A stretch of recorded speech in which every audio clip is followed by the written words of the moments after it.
আমরা সকলে পড়ি আলহামদুলিল্লাহি রাব্বিল আলামিন আর-রাহমানির রাহিম। আল্লাহ রাব্বুল আলামিন বলেন, সমস্ত প্রশংসা ওই আল্লাহ রাব্বুল আলামিনের, যিনি বিশ্বজগৎ সৃষ্টি করেছেন, যিনি দয়াবান, অতি দয়াবান। তাহলে আর-রাহমানির রাহিম এটি নিয়ে আজকে আমাদের আলোচ্য বিষয়। আল্লাহ রাব্বুল আলামিনের 99টি তার গুণবাচক নাম রয়েছে। কতগুলো নাম জোরে বলেন? 99টি তার গুণবাচক নাম রয়েছে। এই 99টি গুণবাচক নামের মধ্যে আর-রহমান এবং আর-রহিম এই দুইটি নাম অন্তর্ভুক্ত। সুবহানাল্লাহ। এই দুইটা শব্দের মূল অর্থ হচ্ছে রহমাতুন, অর্থ হলো দয়া, করুণা, অনুগ্রহ। এই রহমাতুন শব্দ থেকে আর-রহিম এবং আর-রহমান এসেছে। তো এই দুটো শব্দ যদি একই শব্দ থেকে এসে থাকে, কিন্তু তার গঠন ভিন্ন হওয়ার কারণে, তার রূপটা ভিন্ন হওয়ার কারণে দুইটা শব্দের অর্থের দিকেও কিছু পার্থক্য রয়েছে। যেমন আল্লাহ রাব্বুল আলামিনের প্রতিটি নাম অসীম দয়া প্রকাশ করে, কিন্তু আর-রহমান শব্দ দিয়ে আল্লাহ পাক ওই দয়াকে বোঝানো হয়েছে যে দয়াটা ব্যাপক। কি বলেন? আর-রহমান এই শব্দ দ্বারা ওই দয়াকে বোঝানো হয়েছে যে দয়াটা হলো ব্যাপক, কিন্তু এটা অস্থায়ী, স্থায়ী না। এই দয়াটা স্থায়ী না, এটা অস্থায়ী। যেমন মুফাসসিরিন কিরামগণ বলেন, আর-রহমানু হুয়া আর-রাহমাতুশ শামিলাতি বিজামিইল খালাইক ফিদ দুনিয়া। অর্থাৎ রহমান বলা হয় আল্লাহ পাকের ওই দয়াকে, যে দয়া সমস্ত সৃষ্টিজীবকে শামিল করে রেখেছে, অন্তর্ভুক্ত করে রেখেছে, ব্যাপ্তি করে নিয়েছে। তবে এটা ক্ষণস্থায়ী, এটা স্থায়ী নয়। আর এই ব্যাপ্তি করাটা, সমস্ত সৃষ্টিজীবকে শামিল করে নেওয়া, এটা দুনিয়ায়, আখিরাতে নয় এটা। তাহলে আমরা রহমানের দয়াটা এতটা ব্যাপক, এটা কিভাবে? এটা করার ক্ষেত্রে আল্লাহ রাব্বুল আলামিন কে কাফির আর কে মুমিন, এটা আল্লাহ রাব্বুল আলামিন বাছাই করেন না। রহমান এই দয়াটা করার ক্ষেত্রে আল্লাহ রাব্বুল আলামিন এটা বাছাই করেন না কে নাস্তিক আর কে আস্তিক। সকলের উপর এই রহমানের দোয়াটা প্রকাশিত হয়। জোরে বলেন সুবহানাল্লাহ। এবং এই দোয়াটা দুনিয়ার মধ্যে সীমাবদ্ধ, দুনিয়া থেকে অতিক্রম আর করবে না এই দয়াটা, অর্থাৎ আখিরাত পর্যন্ত এই দয়াটা আর যাবে না। তাহলে বুঝে থাকলে বলেন, রহমানের এই দয়াটা আল্লাহ রাব্বুল আলামিন এটা দ্বারা যে উদ্দেশ্য নিয়েছেন, এটা কি ব্যাপক অর্থের কিনা, ব্যাপক দয়া কিনা? এটা রহমানের দয়াটা কি বলেন, ব্যাপক দয়া কিনা এটা?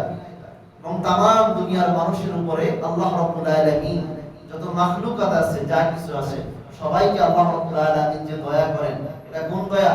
রহমান নামের দয়া। কোন দয়া? জোরে বলেন, রহমান নামের দয়া। এটা ব্যাপক, সমস্ত সৃষ্টিজীবকে এটা আচ্ছাদিত করে নেয়, কিন্তু এই দয়াটা এটা অস্থায়ী, এটা স্থায়ী নয়। যেমন ব্যাপক, এটা কিভাবে?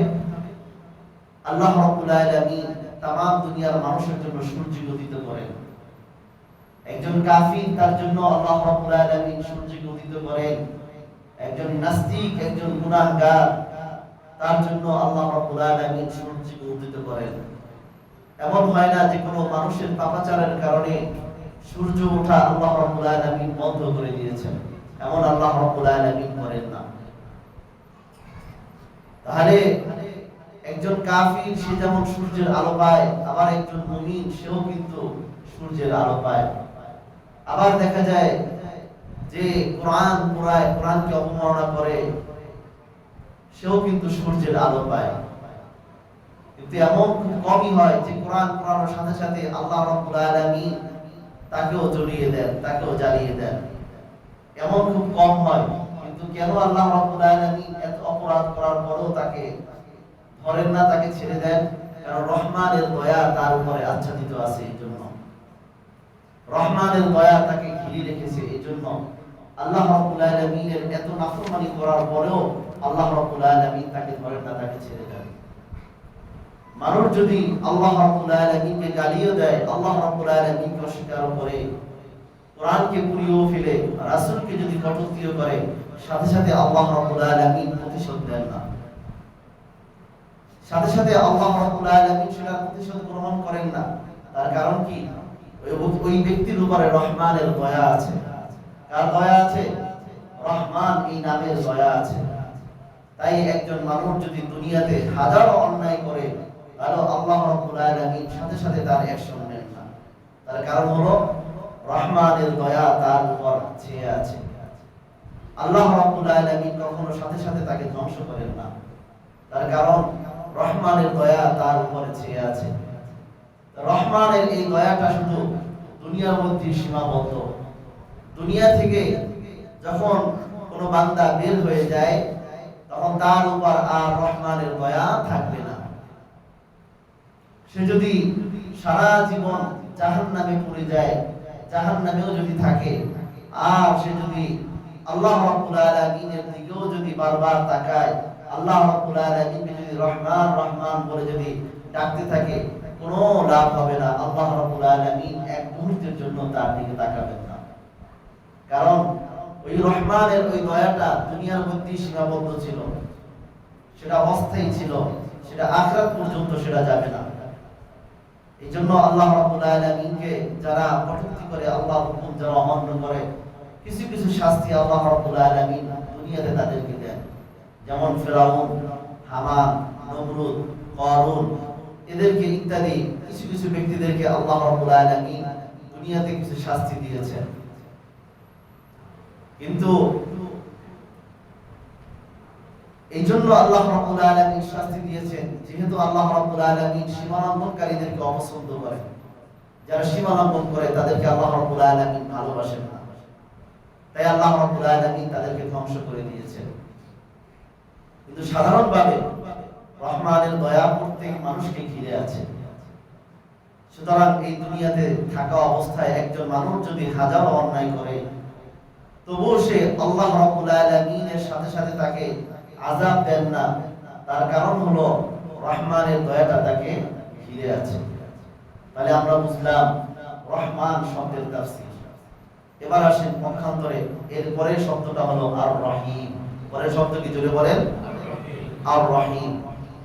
রহিম বলা হয় আল্লাহ রাব্বুল আলামিনের ওই দয়াকে, যে দয়াটা গুটি কিছু মানুষের জন্য খাস, এটা কিন্তু এটা দীর্ঘস্থায়ী, এটা অস্থায়ী নয়। যেমন তাফসীরের কিতাবের মধ্যে এসেছে আর রহিম যুর রাহমাতিশ শামিলাতি লিল মুমিনিনা ইয়াওমাল কিয়ামা, যে রহমানের এই দয়াটা শুধু মুমিনের বেলায় ঘটবে, কাফেরদের বেলায় এটা ঘটবে না। রহমানের এই দয়াটা শুধু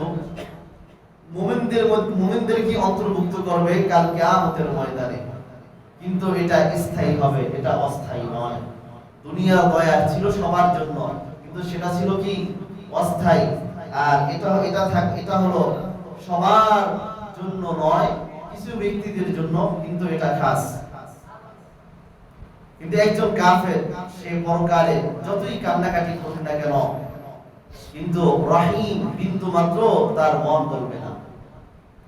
আর একজন মুমিন যদি যারা পরিমাণ ঈমান নিয়েও যদি সে কবরে যায়, হাজার বছরও যদি সে জাহান্নামে পড়ে থাকে, আর এরপর যদি সে আর রহিম নাম দিয়ে যদি আল্লাহ রাব্বুল আলামিনকে যদি সে ডাক দেয়, আল্লাহ রাব্বুল আলামিন তাকে জাহান্নাম থেকে তুলে এনে জান্নাতের ভিতরে দাখিল করে দিবেন। সুবহানাল্লাহ। কারণ যার মধ্যে যারা পরিমাণ ঈমান আছে, সে ব্যক্তির ক্ষেত্রে আর রহিমের দয়াটা চলবে। কিন্তু যার ভিতরে যারা পরিমাণ ঈমান নাই, তার ক্ষেত্রে আর রহিমের দয়াটা চলবে না। তাহলে এবার আমরা কোরআন হাদিস থেকে বুঝি আর রহমান আর রহিমের তাৎপর্য আমরা জানি। প্রথমে আমরা রহমান নামের তাৎপর্য আমরা জানব। যেমন আল্লাহ রাব্বুল আলামিন রহমানের দয়াটা মানব দানবের নিকট প্রকাশ করার জন্য ২৭তম পারা, এই পারার মধ্যে একটা সূরা সূরাতুর রহমান, এই সূরাটা গোটা সূরাটা আল্লাহ রাব্বুল আলামিন নাযিল করেছেন প্রতিটি মানুষকে তার নিয়ামত বোঝাবার জন্য। যে আল্লাহ রাব্বুল আলামিন তার সৃষ্টিজীবীদেরকে সৃষ্টি করে ছেড়ে দেন নাই। আল্লাহ রাব্বুল আলামিন তাদেরকে রহমান, এই দুনিয়াবাসী এবং যারা আছে যত সৃষ্টিজীব আছে সবাইকে আল্লাহ রাব্বুল আলামিন কি পরিমাণ দয়া করেছেন, কি পরিমাণ মায়া করেছেন। তিনি বলেন, আমি হচ্ছি রহমান। আর রহমান, সূরাতুর রহমানের শুরুতে কি আর রহমান, সবাই বলি আর রহমান। তিনি বলেন, আমি হচ্ছি রহমান, আমি তোমাদের জন্য কি করেছি তুমি শুনবা। তোমাদেরকে আমি কি কি নিয়ামত দান করেছি। ১ নাম্বার নিয়ামত দান করেছি আল্লামাল কুরআন, আমি কোরআন শিক্ষা দিয়েছি। আল্লাহ আমাদেরকে সৃষ্টি করেই ছেড়ে দেন নাই যে বান্দা উদ্ভ্রান্তের ন্যায় ঘুরতে থাকবে। একটা গাইডলাইন দিয়ে দিলেন যে যে গাইডলাইনটা মানলে আমরা সফলতার চূড়ান্ত পর্যায়ে বুঝতে পারবো। কথা বলেন ঠিক কিনা? তাহলে আমরা সফলতার চূড়ান্ত পর্যায়ে যদি আমরা বুঝতে চাই তাহলে আমাদের এই গাইডলাইনটি আমাদের মানতে হবে। আর যদি এটা আমরা না মানি তাহলে আমরা ব্যর্থতার অতল গহ্বরে আমরা চলে যাব। তাহলে সর্বপ্রথম আল্লাহ রাব্বুল আলামিন আমাদেরকে যে দয়া করলেন, কি দিয়ে দয়া করলেন? কোরআনুল কারীম দিয়ে। কি দিয়ে দয়া করলেন? কোরআনুল কারীম দিয়ে। যেমন বিশ্বনবী সাল্লাল্লাহু আলাইহি ওয়াসাল্লাম বলেন, খায়রুকুম মান তাআল্লামাল কুরআনা ওয়া আল্লামা, তোমাদের মধ্যে সর্বোত্তম হলো ওই ব্যক্তি যে ব্যক্তি কোরআনুল কারীম নিজে শিক্ষা করে এবং অপরকে শিক্ষা দেয়। নিজে শিক্ষা করে এবং অপরকে শিক্ষা দেয়, এ হলো তোমাদের মধ্যে সর্বোত্তম ব্যক্তি। তাহলে এই কথাটা একমাত্র আল্লাহ রাব্বুল আলামিন কোরআন ওয়ালাদের ব্যাপারে আল্লাহ রাব্বুল আলামিন এটা বললেন। যারা কোরআন শিখেছে, যারা কোরআন পড়েছে তাদের ব্যাপারেই বললেন তারা হলো দুনিয়ার মধ্যে সবথেকে বড় উত্তম ব্যক্তি। এছাড়া নবীজি সাল্লাল্লাহু আলাইহি ওয়াসাল্লাম তিনি বলেন, এই কোরআন তোমাকে যেভাবে দুনিয়াতে মর্যাদাবান করবে, কবরে যাওয়ার সাথে সাথেও আল্লাহ রাব্বুল আলামিন এই কোরআনকে তোমার সঙ্গী বানিয়ে দিবেন। জোরে বলেন সুবহানাল্লাহ। সুতরাং দুনিয়াতে যেমন এই কোরআন তোমাকে সম্মানিত করবে, অনুরূপভাবে আখিরাতের ময়দানেও তোমাকে এই কোরআন সম্মানিত করবে। সুবহানাল্লাহ। যে কোরআন তোমার আখিরাতে কিভাবে তোমাকে সম্মানিত করবে, যে দুনিয়াতে যেমন এই কোরআনের উসিলায় আল্লাহ রাব্বুল আলামিন তোমাকে মর্যাদাবান করেছেন, অনুরূপভাবে তুমি যখন মৃত্যুবরণ করবা এই কোরআন তোমাকে এমন সুন্দর মর্যাদা দান করবেন, এমন সুন্দর আল্লাহ রাব্বুল আলামিন তোমাকে উচ্চ মর্যাদা দান করবেন যে এই কোরআন তোমাকে জান্নাতে পৌঁছানোর আগ পর্যন্ত তোমার সঙ্গ আর ছাড়বে না। সুবহানাল্লাহ। যেমন বিশ্বনবী বলেন, কোন মানুষ যখন মৃত্যুবরণ করে তার পরিবারের লোকেরা তাকে দাফন কাফনের যে কাজগুলো আছে এগুলো তারা সেরে ফেলে। দাফন কাফনের যে কাজগুলো আছে এগুলো করা তারা আরম্ভ করে। তাকে যখন কাফনের কাফন পরায়, এমন অবস্থায় ওই কাফনের ভিতরে আল্লাহর কোরআন নামক একটা মানুষ রূপী একজন আল্লাহর রহমতের ফেরেশতা একজন তার এই কাপড়ের ভিতরে তার ঢুকে যায়। সুবহানাল্লাহ। কেমন অত্যন্ত সুদর্শন পূর্ণ একজন যুবক তার কাছে এসে যায়, তার মাথার কাছে এসে হাজির হয়। কাপড় পরানোর পর ওই যুবক তার কাপড়ের ভাগের ভিতরে, বুকের ভিতরে সে ঢুকে যায়, এর ভিতরে সে অবস্থান করতে থাকে। তখন কাপড়ের পর লোকেরা যখন ফিরে আসে, তখন মুনকার নাকির এরা দুইজন কবরের কাছে যখন আসে, কবরে তাকে সওয়াল করার জন্য, কিন্তু তারা তাকে নির্জনে প্রশ্ন করতে চায়। আর ওই মুনকার নাকির এসে ওই সুদর্শনপূর্ণ যুবক এসে আলাদা করতে চায়, কিন্তু সে ওই যুবকটি বলতে থাকে, এ আমার সাথী, এ আমার বন্ধু, আমি কোন অবস্থাতেই তাকে একা ছেড়ে যেতে পারবো না।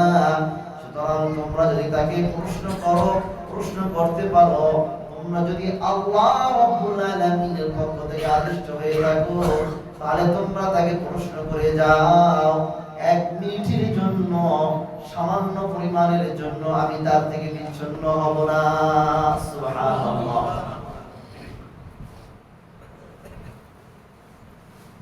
এবং সে বলে, যতক্ষণ পর্যন্ত তাকে আমি জান্নাতে পৌঁছে না দিব, ততক্ষণ পর্যন্ত আমি তার সঙ্গ আমি ত্যাগ করব না। সুবহানাল্লাহ। এবার ওই যুবক বলে, ও আমার বন্ধু, তুমি কোনো চিন্তা করো না, তারা চলে গেলি তোমাকে রেশমের তৈরি মিশক আম্বরের সুগন্ধিযুক্ত একটা বিছানা তৈরি করে দিব। এবার মুদ্রার ব্যক্তি বলে, ও যুবকটিকে ডাক দিয়ে বলে, ও ভাই, আমার বিপদের সময় এত সহযোগিতা কেন তুমি করছো? দুনিয়ার জমিনে থাকা অবস্থায় তোমাকে তো আমরা কোনোদিন দেখি নাই, সুতরাং তুমি কে, কি তোমার পরিচয়? এবার ওই যুবকটি বলবে, ও বন্ধু, আমি হলাম সেই কোরআন যাকে তুমি অনেক মেহনত মুজাহাদা করে শিখেছিলে। সুবহানাল্লাহ।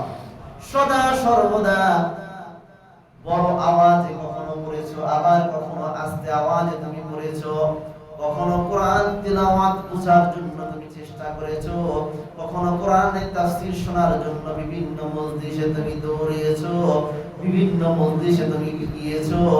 দুনিয়াতে আমাকে যেমনি ভাবে তুমি বুকে ধারণ করেছিলে, আজ একটা মুহূর্তের মধ্যে আমি একটা মুহূর্তের জন্য তোমার এই বুক থেকে আমি আলাদা হব না। তোমাকে যতক্ষণ না পর্যন্ত আমি জান্নাতের ভিতরে পৌঁছে দিব, ততক্ষণ পর্যন্ত আমি তোমার থেকে আলাদা হব না। সুবহানাল্লাহ। দুনিয়ার মধ্যে যেভাবে তুমি আমাকে আগলে রেখেছো, আজকেও আমি তোমাকে ওইভাবে আগলে রাখবো। আল্লাহু আকবার। তাহলে এই কোরআন হবে আমাদের জন্য হাসরের ময়দানে ঢাল স্বরূপ। কি স্বরূপ? জোরে বলেন, ঢাল স্বরূপ। তাহলে আল্লাহ রাব্বুল আলামিন আমাদেরকে সম্মানিত করলেন কি দিয়ে? আল্লাহর কোরআন দিয়ে। যেমন আল্লাহ রাব্বুল আলামিন বলেছেন, আল্লামাল কোরআন, আমি কোরআন শিক্ষা দিয়েছি। তাহলে এক নাম্বার আল্লাহ রাব্বুল আলামিন দুনিয়ার মধ্যে মানুষদেরকে সম্মানিত করেছেন কি দিয়ে? জোরে বলেন, আল্লাহর কোরআন দিয়ে। দ্বিতীয় নাম্বার আল্লাহ রাব্বুল আলামিন বলেন, খালাকাল ইনসান, যে আমি মানুষকে সৃষ্টি করেছি, এটাও তোমার উপরে একটা দয়া। এটাও কি বলেন? আমাদের উপরে একটা দয়া, যে আল্লাহ রাব্বুল আলামিন আমাদেরকে মানুষ বানিয়েছেন। আল্লাহ রাব্বুল আলামিন যদি আমাদেরকে মানুষ না বানাতেন, যদি আমরা বানর, যদি আল্লাহ রাব্বুল আলামিন বানাতেন, তাহলে আমরা কই থাকতাম? গাছে গাছে থাকতাম। যদি আল্লাহ রাব্বুল আলামিন আমাদেরকে মানুষ না বানাতেন, যদি আমাদেরকে গাধা বানাতেন, তাহলে আমাদের পিঠের উপরে কত ভারী বোঝা আমাদের বহন করতে হতো। যদি আল্লাহ রাব্বুল আলামিন আমাদেরকে বানর না বানাতেন, অন্য কোনো প্রাণী যদি বানাতেন, তাহলে যদি মানুষ না বানাতেন, অন্য কোনো প্রাণী যদি আল্লাহ রাব্বুল আলামিন আমাদেরকে বানাতেন, তাহলে মানুষের যে মর্যাদা, এই মর্যাদা তো আমরা কোনোদিনও আমরা পেতাম না। তাহলে আল্লাহ রাব্বুল আলামিন এটা আমাদের উপরে দ্বিতীয় দয়া করলেন, যে আমাদেরকে মানুষ হিসেবে সৃষ্টি করলেন, অথচ আল্লাহ রাব্বুল আলামিনের কাছে কোনোদিন আমরা দরখাস্ত করি না, আল্লাহ আপনি আমাকে মানুষ বানান, আল্লাহ আমাকে ওটা বানিয়েন না, ওটা বানিয়েন না। কি বলেন, কোনো কিছু করেছি আমরা, এমন দরখাস্ত করেছি? এমন দরখাস্ত আমরা কোনোদিন করি না। এরপর আল্লাহ রাব্বুল আলামিন আমার উপরে দয়া করলেন, এইজন্যই আল্লাহ রাব্বুল আলামিন আমাদেরকে মানুষ বানিয়েছেন। তাহলে এখানে আল্লাহ রাব্বুল আলামিন কোরআনের কথা কেন আগে আনলেন, এরপর কেন আল্লাহ রাব্বুল আলামিন মানুষের কথা আনলেন? কিন্তু আগে না আল্লাহ রাব্বুল আলামিন মানুষ বানিয়েছেন, এরপর না আল্লাহ রাব্বুল আলামিন কোরআন শিক্ষা দিয়েছেন? কিন্তু তা না বলে আল্লাহ রাব্বুল আলামিন বলেন আমি কোরআন শিক্ষা দিয়েছি, আর এরপরে আমি বললেন যে আমি মানুষ বানিয়েছি। তার কারণ হলো, একজন মানুষ ততক্ষণ পর্যন্ত সে মানুষ হবে না যতক্ষণ না সে কোরআন পড়বে। একজন মানুষ ততক্ষণ পর্যন্ত মানুষ হবে না যতক্ষণ না কি সে কোরআন পড়বে। এই জন্য আল্লাহ পাক আগে মানুষকে কোরআন দিয়েছেন, এরপরে আল্লাহ রাব্বুল আলামিন মানুষ বানিয়েছেন। আগে কি দিয়েছেন জোরে বলেন? কোরআন। তারপর আল্লাহ রাব্বুল আলামিন বানিয়েছেন মানুষ। আগে মানুষ বানান নাই, আগে কি দিয়েছেন? আগে কোরআন, তারপর দিয়েছেন মানুষ। তাহলে মানুষ আগে না কোরআন আগে? কোরআন আগে। মানুষ যদি কোরআন না পড়ে তাহলে সে মানুষই না। যে মানুষ কোরআন জানে না সে কি না? মানুষই না। কোন ব্যক্তি যদি দুনিয়ার সব জানে কিন্তু সে কোরআন জানে না, সে আল্লাহর দরবারে একজন মূর্খ ব্যক্তি। সে আল্লাহর দরবারে কি একজন মূর্খ ব্যক্তি। আর একজন ব্যক্তি দুনিয়ার কোনো কিছুই সে জানে না কিন্তু সে কোরআন জানে, সে আল্লাহর দফতরে আল্লাহর দরবারে সে একজন জ্ঞানী ব্যক্তি। সে দুনিয়াতেও যেমন জ্ঞানী, আল্লাহর নবী বলেছেন খায়রুকুম মান তাআল্লামাল কুরআনা ওয়া আল্লামা, যে তোমাদের মধ্যে সর্বোত্তম হলো ওই ব্যক্তি যে কোরআন নিজে শিক্ষা করে এবং অপরকে শিক্ষা দেয়। তাহলে সর্বোত্তম, সবথেকে সম্মানিত সর্বোত্তম ব্যক্তি পৃথিবীর মধ্যে যত মানুষ আছে সমস্ত মানুষের মধ্যে সর্বোত্তম কারা? যারা কোরআন কারীম নিজেরা শিখে এবং অপরকে শিখায়।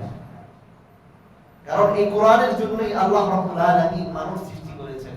আর এই কোরআন যারা ধারণ করবে, কোরআন যারা শিখবে, তারাই হবে পৃথিবীর মধ্যে সবথেকে বড় শিক্ষিত ব্যক্তি। তাহলে আল্লাহ রাব্বুল আলামিন আমাদেরকে যে নিয়ামত দান করলেন, এক নাম্বার নিয়ামত কি দান করেছেন? আল্লাহর কোরআন। এক নাম্বার দয়া করেছেন কোরআন দিয়ে। দ্বিতীয় নাম্বার, মানুষ হিসেবে সৃষ্টি করে আল্লাহ রাব্বুল আলামিন আমাদেরকে দয়া করেছেন। তিন নাম্বার, আল্লামাহুল বায়ান, রহমান আমাদেরকে বয়ান শিক্ষা দিয়েছেন। ও বান্দা, তোমরা যে পরস্পর যে মনের ভাব আদান প্রদান করতে পারো, এই ভাষা আমি তোমাদেরকে শিক্ষা দিয়েছি। এই ভাষাকে শিক্ষা দিয়েছেন আল্লাহ। মানুষ যেভাবে পরস্পরের নিকট মনের ভাব প্রকাশ করতে পারে, অন্য কোনো প্রাণীরা কিন্তু এটা পারে না।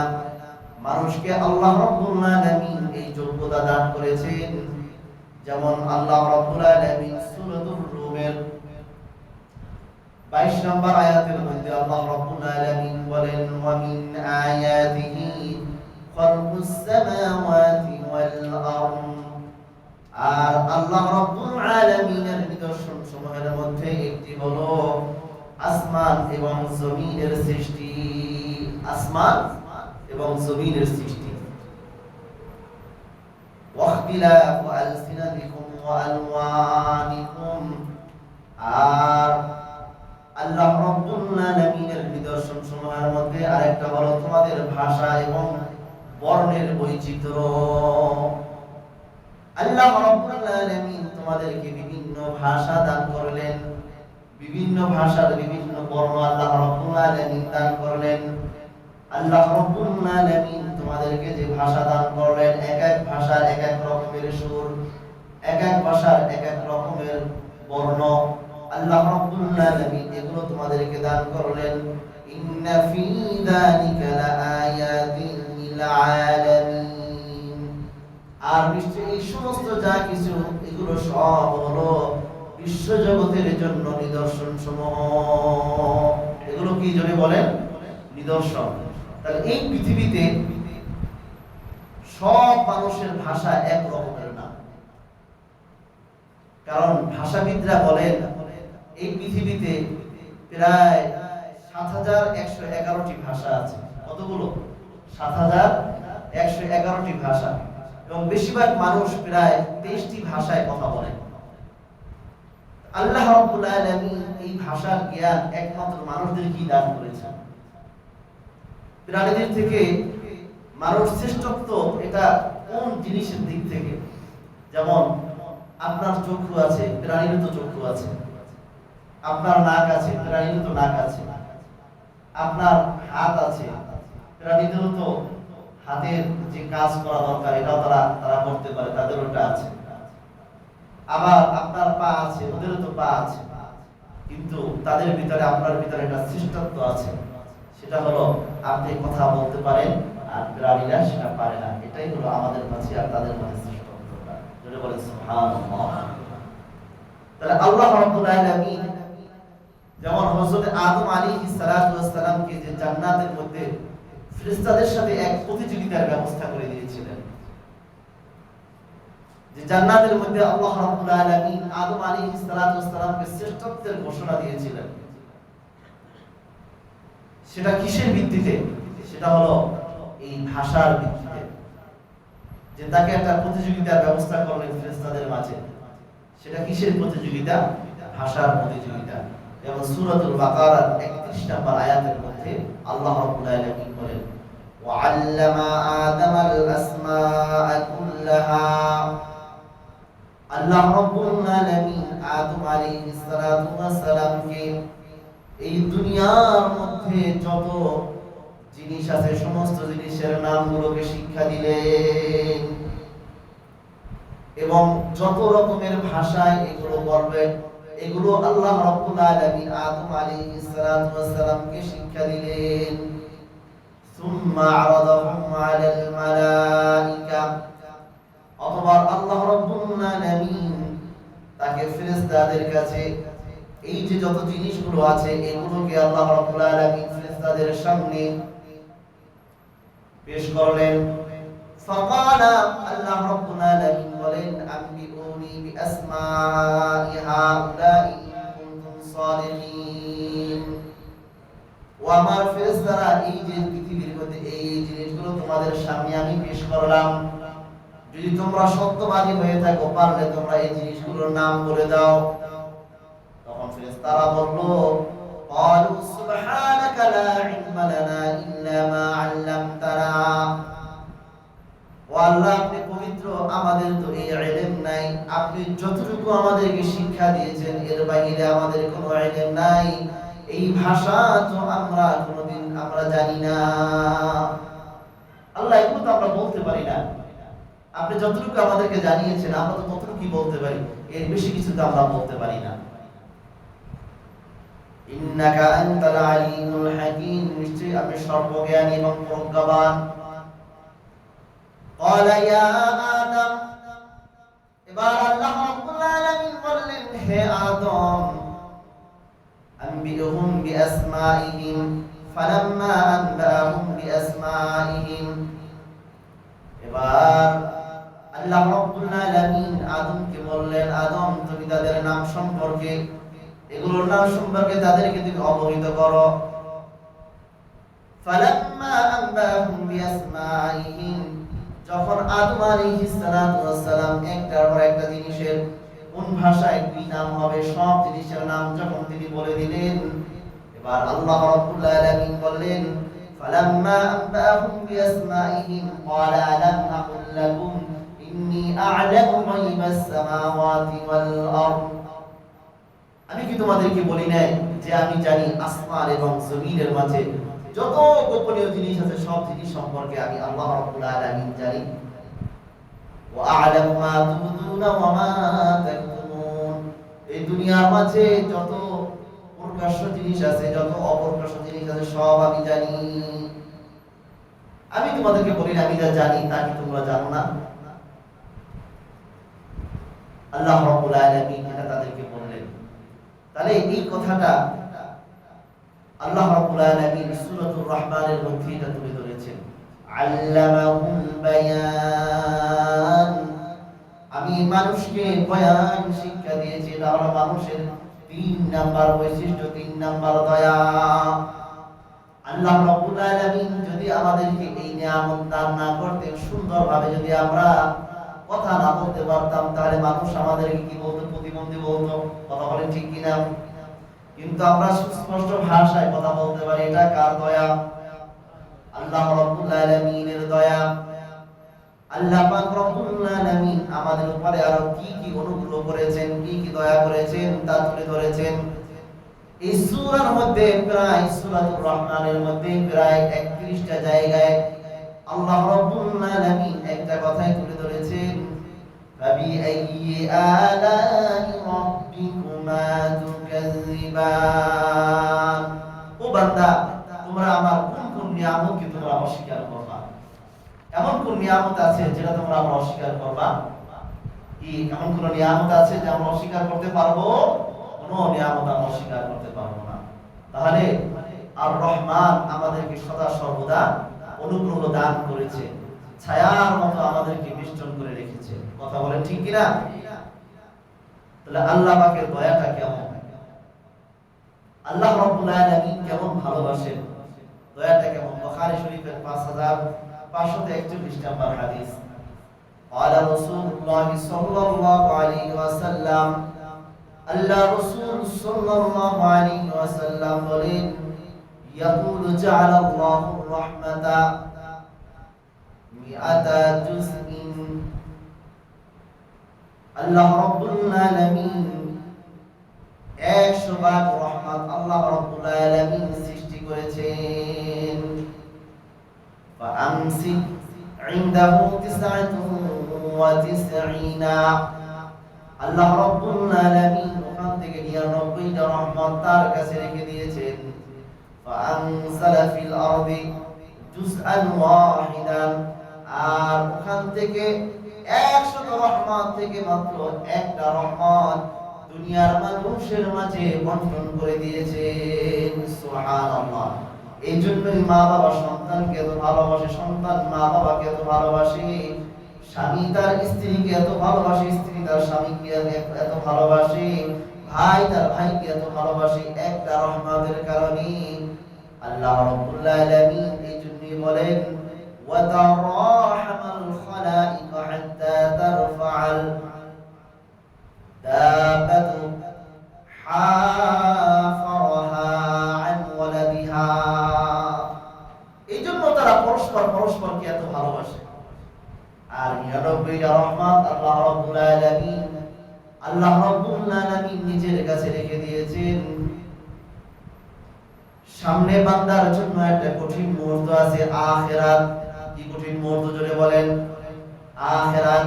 এই আখিরাতের ময়দানে আল্লাহ রাব্বুল আলামিন ওই 99টা রহমত নিয়ে হাজির হয়ে যাবেন। সুবহানাল্লাহ।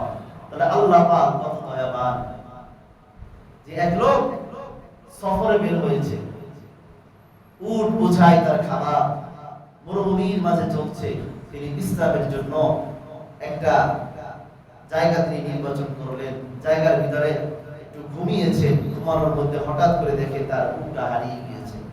আর উট যখন হারিয়ে যায়, মুহূর্তের ভিতরে সে চোখের আড়াল হয়ে যায়, চোখের বড় আড়াল হয়ে যায়, এত পরিমাণ দ্রুত গতিতে সে দৌড়াতে পারে। যখন তার এই অবস্থা হলো, তখন এক পর্যায়ে সে তার নিজের জীবন সম্পর্কে সে হতাশ হয়ে গেল। আমার শেষ, এই মরুভূমির মাঝে আমি পায়ে হেঁটেও কোনোদিন মরুভূমি পাড়ি দেওয়া আমার সম্ভব নয়। আবার যে জায়গা থেকে আমি ফিরে এসেছি ওই জায়গায়ও আমার যাওয়া সম্ভব নয়। তাহলে আমার জীবন এখানেই আমার শেষ। লোকটা তার জীবন সম্পর্কে হতাশ হয়ে গেল। সে চিন্তায় সে জীবনই তার এসে গেল, সে ঘুমিয়ে গেল।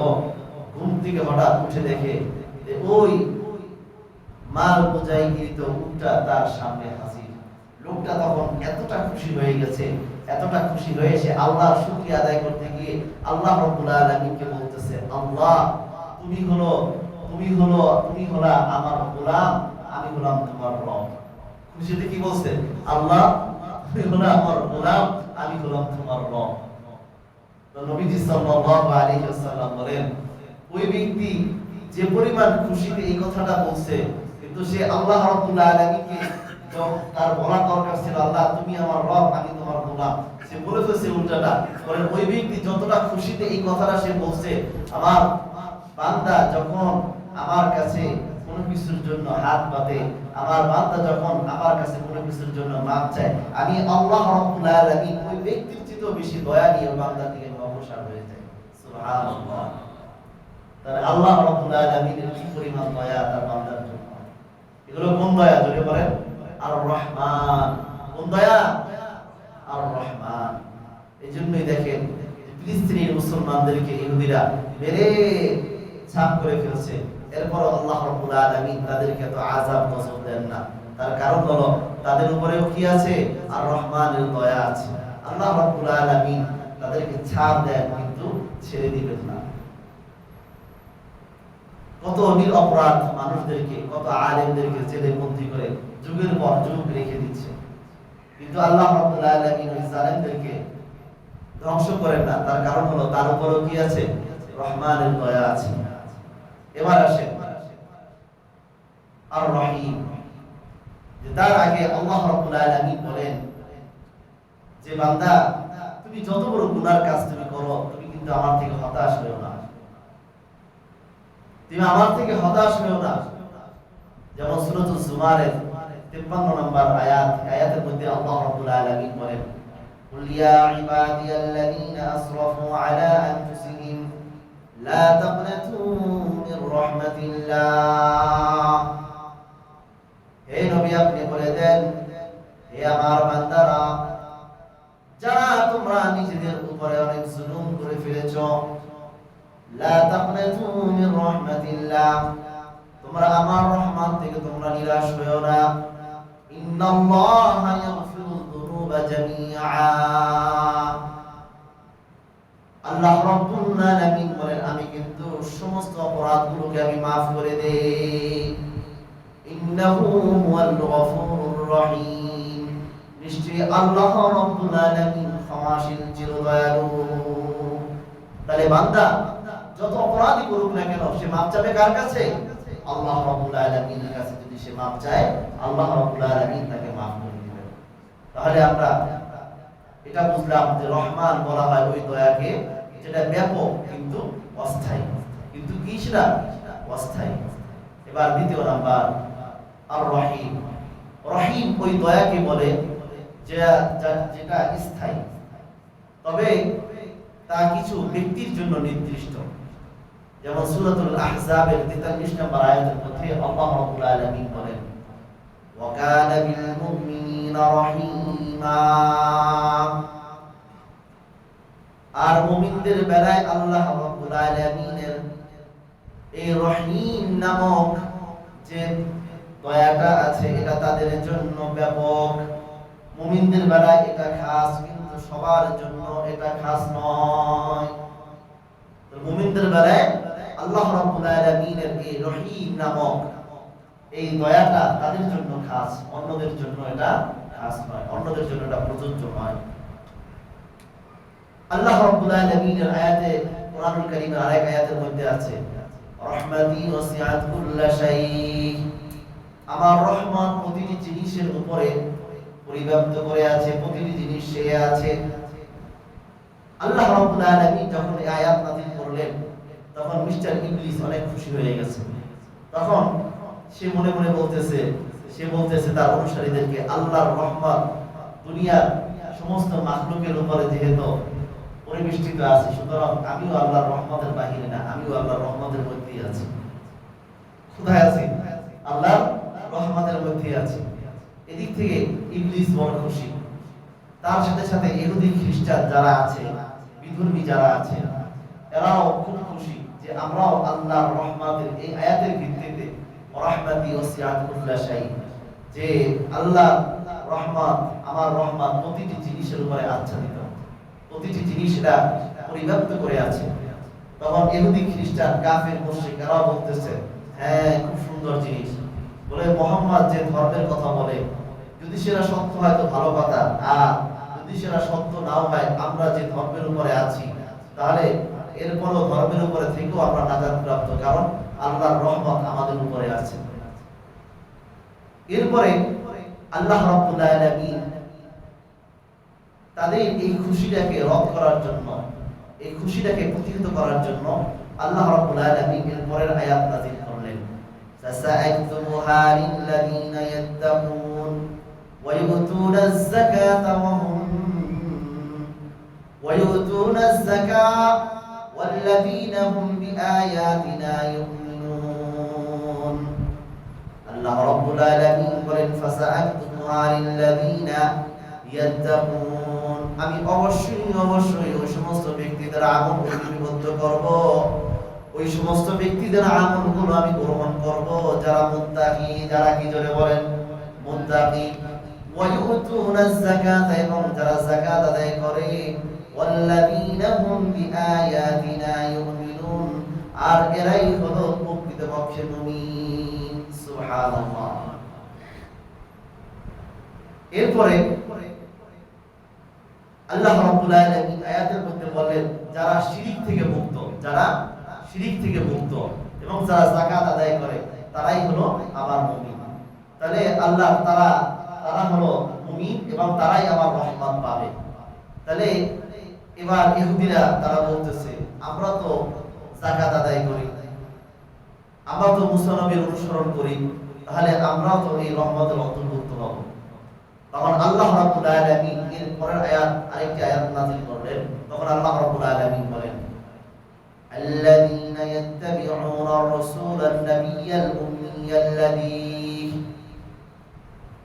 আমার রহমত তারাই পাবে যারা আমার উম্মি নবীর পরিপূর্ণ অনুসরণ অনুকরণ করবে। সুবহানাল্লাহ। তাহলে আল্লাহ রাব্বুল আলামিন ওই ব্যক্তিদেরকে রহমত দান করবেন যারা নবী সাল্লাল্লাহু আলাইহি ওয়াসাল্লামকে পুঙ্খানুপুঙ্খভাবে অনুসরণ অনুকরণ করবে। সুতরাং আল্লাহর রহমত ছাড়া কেউ কোনোদিন জান্নাতেও যেতে পারবে না। কথা বলেন ঠিক কিনা? যেমন একটা ঘটনা, বনি ইসরাঈলের একজন লোক, সে 500 বছর সে ইবাদত বন্দেগী করেছে। যে কোথায় সে ইবাদত বন্দেগী করেছে? এক সমুদ্রের মাঝখানে একটা পাহাড়, ওই পাহাড়ের মাঝে তিনি অবস্থান করছেন, ওখানে বসে তিনি ইবাদত বন্দেগী করছেন। আল্লাহ রাব্বুল আলামিন তার উপরে সন্তুষ্ট হয়ে, যে তার পাহাড়ের চারপাশে এত নোনা পানি, এরপরও পাহাড়ের মাঝে সুমিষ্ট ঝর্ণা আল্লাহ রাব্বুল আলামিন সৃষ্টি করে দিলেন। সুবহানাল্লাহ। তার আহারের জন্য আল্লাহ রাব্বুল আলামিন একটা আঙ্গুর গাছ বানিয়ে দিলেন। প্রতিদিন একটা করে ফল হতো, আর ওই ফলটা তিনি খেতেন, আর তিনি ইবাদত বন্দেগী করতেন। সুবহানাল্লাহ। তো এই ইবাদত বন্দেগী করতেন, এইভাবে এত পরিমাণে তিনি ইবাদত বন্দেগী করতেন। জিবরাইল আমিন বলেন যে আমি যখন দুনিয়ার জমিনে আসতাম তখনই দেখতাম তিনি সিজদায় পড়ে আল্লাহর ইবাদত বন্দেগী করছেন। এভাবে কতদিন করছেন? 500 বছর পর্যন্ত। একদিন সে আল্লাহ রাব্বুল আলামিনের কাছে দোয়া করলেন, আল্লাহ আমি তোমার ডাকে সাড়া দিব, আল্লাহ আমার জানটা যদি তুমি কবজ করো, আমি যখন সিজদারত অবস্থায় থাকবো, ওই সিজদারত অবস্থায় আমার জানটা তুমি কবজ করে দিও। সুবহানাল্লাহ। কত সুন্দর ব্যক্তি। আল্লাহর নবী ওই ব্যক্তির কথাটা বর্ণনা করছেন যে হাসরের ময়দানে তার কেমন অবস্থা হবে। তা আল্লাহ রাব্বুল আলামিন ওই ব্যক্তিকে বলবেন যে তুমি আসছো, তুমি আমার ইবাদত বন্দেগী করেছো, যাও আমার রহমতের উসিলায় আমি তোমাকে মাফ করে দিলাম, আমার রহমত তোমাকে জান্নাতের ভিতরে প্রবেশ করালাম। তখন ওই ব্যক্তি বলে উঠবে, আল্লাহ কেন আমি 500 বছর ইবাদত বন্দেগী করেছি, আমি তোমার ইবাদত দিয়ে তো আমি জান্নাতে যেতে পারি, আপনার রহমত দিয়ে কেন আমার জান্নাতে যেতে হবে? তা আল্লাহ রাব্বুল আলামিন বলবেন, তাই নাকি? তখন আল্লাহ রাব্বুল আলামিন জিবরাইল আমিনকে বলবেন, জিবরাইল ওই ব্যক্তির সামনে আমার যে নিয়ামতগুলো সে দুনিয়াতে ভোগ করেছে, নিয়ামতগুলোর কথা তাকে একটু স্মরণ করো। তখন জিবরাইল আমিন ওই ব্যক্তির সামনে আল্লাহ রাব্বুল আলামিনের কোন কোন নিয়ামত সে ভোগ করেছে, নিয়ামতগুলোর কথা সে স্মরণ করবে। আর স্মরণ করার সাথে সাথে তার এত পরিমাণে তার পানির পিপাসা লাগবে যে পানির পিপাসা তার কলিজা ফেটে যাবে। তখন সে বলবে জিবরাইল আমাকে এক গ্লাস পানি পান করাও। জিবরাইল আমিন এক গ্লাস পানি নিয়ে আসবেন, পানি হাতে নিতে যাবেন, বলবেন না পানি তো দেওয়া যাবে না, বিনিময় ছাড়া এখানে পানি দেওয়া যাবে না। বলে তুমি কি চাও, তারপর আমাকে এক গ্লাস পানি দাও। বলে তুমি যে 500 বছর ইবাদত বন্দেগী করছো, ইবাদত দিয়ে দাও, তারপর আমি পানি দেব। এক পর্যায়ে বলে ঠিক আছে যাও, 500 বছরের ইবাদত তোমারে আমি দিয়ে দিলাম, তারপর তুমি আমাকে এক গ্লাস পানি দাও। তখন যখন পানি দিয়ে দিবে, এখন সে শূন্য হাত, এখন সে আবার সিজদায় পড়ে যাবে, আল্লাহ আমার সব শেষ, 500 বছর ইবাদত, তোমার দয়া ছাড়া, তোমার রহমত ছাড়া আমার উপায় নাই। আল্লাহ রাব্বুল আলামিন বলেন বান্দা ওঠো, এবার তুমি আমার রহমত, আমার দয়ার মাধ্যমে তুমি যাও, আমি তোমার দয়া করলাম, আমার রহমতের উসিলা যাও, তুমি জান্নাতের ভিতরে দাখিল করো। সুবহানাল্লাহ। তাহলে আল্লাহর রহমত ছাড়া, আল্লাহর দয়া ছাড়া কেউ কি করবে না, জান্নাতে যেতে পারবে না। সম্মানিত হাজিরিন, তাহলে আমরা এখান থেকে বুঝলাম যে রহমানের দয়া যে এটা দুই প্রকারের। কিছু দয়া দুনিয়ার ভিতরে এটা সীমাবদ্ধ, আর কিছু দয়া আখিরাতের ময়দানে। যেমন রহমানের এই দয়াটা এটা দুনিয়ার জন্য সমস্ত সৃষ্টিজীবকেরা বেষ্টন করে নেয়। আর রহিম এই দয়াটা হাসরের ময়দানে একমাত্র যারা মুত্তাকি পরেজগার তাদেরকে এটা বেষ্টন করে নেবে। কথা বলেন ঠিক কিনা? যেমন ওই ব্যক্তিকে করেছে আর রহিমের এই দয়াটা ওই ব্যক্তিকে যেমন জান্নাতের ভিতরে পৌঁছে দিয়েছে বনি ইসরাঈলের এই ব্যক্তিকে। তাহলে আমরা একটা জিনিস আমাদের খোলাসা হলো এখানে, যে দুনিয়ার ভিতরে মানুষ এত পাপ করে, এত সুদ খায়, এত ঘুষ খায়, কিন্তু আল্লাহ রাব্বুল আলামিন তাদেরকে কিছু বলেন না। তার কি কারণ? তাদের উপরে কি রহমানের দয়া ছেয়ে আছে। কিন্তু এই দয়াটা শুধু এই দুনিয়াতেই থাকবে, হাসরের ময়দানে আর এই দয়া থাকবে না। সে যখন তার আযাব ভোগ করবে, তার অপরাধের শাস্তি ভোগ করবে, শতবার যদি, হাজারবার যদি আল্লাহ রাব্বুল আলামিনকে সে ডাক দেয়, আল্লাহ আল্লাহ বলে, আল্লাহ রাব্বুল আলামিন তখন ওই রহিমের দৃষ্টি দিয়ে একবারও তার দিকে তাকাবেন না। তাহলে আমরা আরেকটা জিনিস আমরা জানি যে আমরা এই রহমানের দয়া আমরা লাভ করতে পারবো 10টা পদ্ধতিতে। কয়টা পদ্ধতি জোরে বলেন? 10টা পদ্ধতি। 1 নাম্বার, কোরআনুল কারীমের অনুকরণ করা। কোরআনুল কারীমের বেশি বেশি আমরা অনুকরণ করব। 2 নাম্বার, মনোযোগ সহকারে কোরআনুল কারীম শোনা। যেমন আল্লাহ রাব্বুল আলামিন কোরআনুল কারীমের মধ্যে বলেছেন, ওয়া ইযা কুরিয়াল কুরআন ফাসতামিউ লাহু ওয়া আনসিতু লাআল্লাকুম তুরহামুন। যখন তোমাদের সামনে কোরআনুল কারীম তেলাওয়াত করা হয়, তখন তোমরা মনোযোগ সহকারে শোনো। কোরআন তেলাওয়াত কিভাবে শুনবা? মনোযোগ সহকারে তোমরা শোনো। ফাসতামিউ লাহু ওয়া আনসিতু, এবং তোমরা চুপ থাকো, লাআল্লাকুম তুরহামুন, যাতে তোমরা দয়া প্রাপ্ত হতে পারো। এরপরে 3 নাম্বার, আল্লাহর নিকট বেশি বেশি ক্ষমা চাওয়া, ইস্তেগফার করা। আল্লাহ রাব্বুল আলামিনের কাছে নিজের গুনাহের জন্য আল্লাহর কাছে তওবা করা, বেশি বেশি ক্ষমা চাওয়া। 4 নাম্বার, রাসূলের আনুগত্য করা, নবীজি সাল্লাল্লাহু আলাইহি সাল্লামের সুন্নতের অনুকরণ করা। 5 নাম্বার, আল্লাহর রাস্তায় আত্মত্যাগ করা, আল্লাহর রাস্তায় কিছু খরচ করা, আল্লাহর রাস্তায় নিজেকে নিয়োজিত করা, আল্লাহর দ্বীনের জন্য নিজেকে ব্যয় করা।